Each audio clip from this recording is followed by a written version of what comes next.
तुम्हारे लिए भगवान ने नृसिंह रूप धारण किया है, अतः तुम भगवान की पूजा करो, प्रार्थना करो, विनय अनुनय करो और भगवान के क्रोध को शांत करो। और तो प्रहलाद ने भगवान के समर्पित होकर प्रणाम किया, नाना प्रकार से विनय अनुनय प्रार्थना करी। नृसिंह भगवान ने प्रहलाद को अपनी गोद में लिया और प्रहलाद को धीरे धीरे चाटने लगे। जैसे जैसे नृसिंह भगवान प्रहलाद को चाटते गए वैसे वैसे उनका क्रोध शांत होता गया।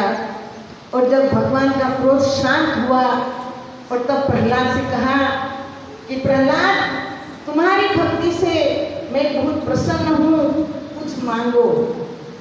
तो प्रहलाद कहते हैं कि प्रभु, आप मेरे पिता को क्षमा करें।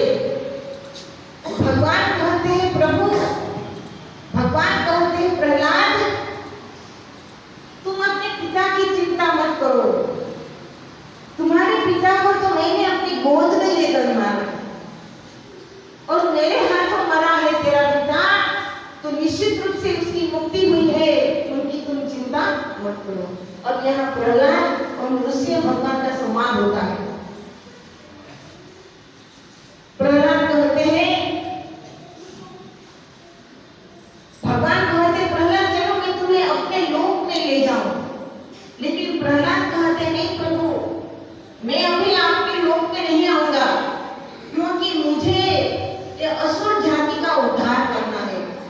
ये जो असुर प्रवृत्ति सब में छाई हुई है, इनमें ईश्वरीय भक्ति का, धर्म का, ज्ञान का संस्कार मुझे डालना है, इनका भी उद्धार करना है। तो प्रहलाद ने भगवान के साथ जाने के लिए मना किया। नृसिंह भगवान बड़े प्रसन्न हुए। प्रहलाद कहने लगे प्रभु, मैं 5 वर्ष का बालक हूँ और 5 मेरी पत्नियां हैं और उन पत्नियों में मैं इतना आसक्त हो जाता हूँ कि मैं आपका भजन सुमिरन नहीं कर पाता। किस तरह से मैं आपकी भक्ति करूं? तो सज्जनों, प्रहलाद कहते हैं कि प्रभु, आपने ये इतनी सुंदर सृष्टि क्यों बनाई कि जीव उसमें आसक्त हो जाता है?